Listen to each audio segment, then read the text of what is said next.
Hello, welcome back to the show. Today we're talking about why do NBA players make so much money? Of course, all professional athletes make a lot of money, but NBA players seem to make the most. Why is that? Especially because the NFL is the most revenue generating sports league in the world. If you didn't know that, actually makes double the amount that the NBA does. But why are NFL players paid less? And why are their contracts not guaranteed? If you don't know what a non-guaranteed contract is, it's basically a contract that you can break. You can break willy-nilly. You can say, I don't want to uphold this contract. It begs the question, why even have a contract at all? Why not just pay the player every week? That's what the NFL does. So you have a contract, but the contract doesn't necessarily mean anything. But this is about the NBA and why NBA players are so rich. So where does the NBA get all their money? Where do the players get all of their money? They get all their money from the BRI, the basketball related income. Because according to the CBA, the collective bargaining agreement, if you didn't know this, there's a players union and then there is the group of owners, and they negotiate to decide how the BRI, the basketball generated revenue, which is going to be a couple different things like ticket sales, sponsorships, all that stuff you see on the wall at a game, the little badges, the little patches, even the championship parade, the TV deals, everything that generates money is basketball related income. And the players and the owners, they split it basically right down the middle, but the players get 51% while the owners get 49%. So when you buy a jersey, when you watch a game, when you buy a league pass and you think, oh, well, the owners are getting this money, most of that money is going to the players. So when you buy a Kawhi Leonard jersey, just an example, you are giving money to Kawhi Leonard and you're giving most of that money to Kawhi Leonard. So keep that in mind. The NBA Players Union is probably the best in sports. The NBA generates a lot of money, especially remember in 2015, they renegotiated the TV deals, which caused the salary cap to go up from 74 million to 90 million. That's a lot. What did that do? That meant that people wanted to watch the games, that networks wanted to broadcast these games, so they paid more money. And how did that mess up the salary cap? Well, I'm gonna tell you. Now the salary cap was higher, so that enabled two things. Kevin Durant to sign to the Golden State Warriors without the Golden State Warriors actually having to get rid of their core team. They now had a bunch of cap space because the cap went up. But what else did it do? What bad thing did it do? It allowed Nicholas Batum to get paid as much as Carmelo Anthony. Nicholas Batum, if you're a casual fan, you don't even know who that is. Nicholas Batum hasn't even been an all-star, but he was making as much as Carmelo Anthony, who had been first team All-NBA, All-Star a couple times. Carmelo Anthony is an exceptional player, future Hall of Famer. Nick Batum was making just as much as him, and he wasn't that great of a player. Why is that? It's because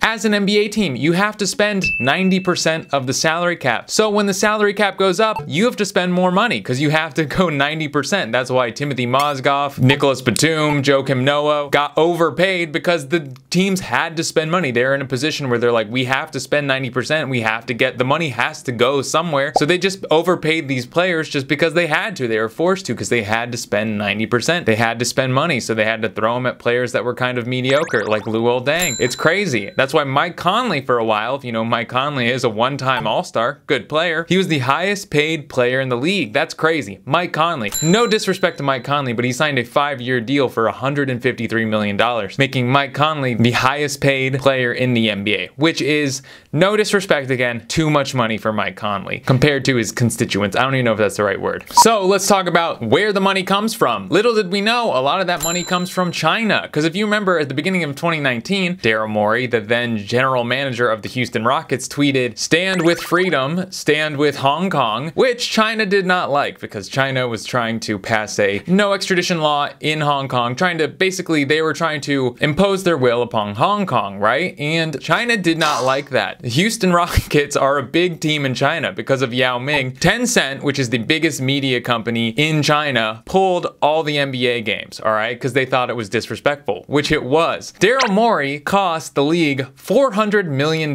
by doing that. They didn't reinstitute their deal until the finals that year. Little did he know he was biting the hand that feeds, which is kind of funny to me. Also, the league lost $600 million that year because of COVID. Because of COVID, they also lost $600 million. That was a big year where there was not a lot of basketball related income. They lost a lot of money, couldn't sell tickets, they did the bubble, but still lost lots of money that year. There was not a lot of basketball related income that year. So you'd think the salary cap would go down because the basketball related income of the previous year dictates what the salary cap is going to be the following year. It didn't. They decided to just leave it the same. They just left the salary cap the same for the 2021 season. Also, I thought this was interesting. 10% of every player's salary goes into an escrow account. An escrow account is just a bank account that nobody really has access to. An escrow company has access to, and it's basically half owned by the player and it's half owned by the owner or the team. It's basically no man's money until the deal is settled. So that 10% that year, most of that 10% went to the teams because the players already had their money and they had to give it back. Typically that 10% of the money goes right to the player because they make tons of money, but that year they didn't. So that 10% had to go to the team, which is kind of interesting. So the NFL makes double the revenue that the NBA does. So typically the NBA in a given season makes $8 billion while the NFL makes $16 billion. And if you're American, you know that the NFL is way bigger than the NBA. Everyone's obsessed with the NFL and a lot of people are obsessed with the NBA, but we love football. We love the Super Bowl. So why are NFL players paid less money? The average salary for an NBA player, $7.5 million. The average salary for an NFL player is $2.7 million, significantly less. So why is that? If it's a more popular sport and it generates twice as much revenue, why are the NFL players getting paid so little? Well, there's a lot more NFL players. NBA players, 450. NFL players, about 1,700. So quadruple the amount of NFL players to NBA players. So all that revenue is split between 4 times as many people. So that's one reason why. Also, the NFL splits their revenue 48% with the players, 52% with the owners. So they have a little less good of a deal as the NBA players do, but it's still pretty close. It's still about 50-50 split. The main thing is NFL contracts aren't guaranteed. Okay, why aren't NFL contracts guaranteed? Especially because these players are way more likely to get injured. The NFL can just cut their contracts. They say, hey, that guy got injured. We need a guy that's not injured. He'd be better. Let's not give him any of the money that he was contracted for and let's give a new guy that money. It's very unfair, but the reason they have to do that and they have to do that is because they're getting injured. So they have a hard salary cap, so you can't guarantee money for a guy because he may not be able to play. You can literally run out of money if you're an NFL team. So you need to be able to cut the contracts, which makes sense. We're noticing this in the NBA. Guys are getting injured, I feel, more frequently. And oftentimes it doesn't serve them to play. So they may get injured and they may not want to play through an injury because they don't want to further injure themselves, which makes sense. If you're trying to make the most money in the NBA, never play a game where you're feeling a little bit injured. It makes no sense for you to do that. You're trying to maximize your career earnings. You don't want to further injure yourself. So I think the new CBA is going to definitely have clauses for games played. I have a feeling all your money is going to come from the games that you played, or you're eligible to play, or you're willing to play, that you're on the bench. That's when you get paid. If you're injured or you're sitting on the bench, if you don't play, you don't get paid. I got a feeling that's the way it's going to be because there are a lot of players who are spending lots of time, just loads of time, putting on cool outfits and sitting on the bench. And I got a feeling the Owners Association is going to do something about that. And I got a feeling the guys that play every game, the guys that play through their injuries even, are going to get paid a lot more money because they're going to be willing to play in every game. That's my theory. I don't know if it's true. It's totally speculating.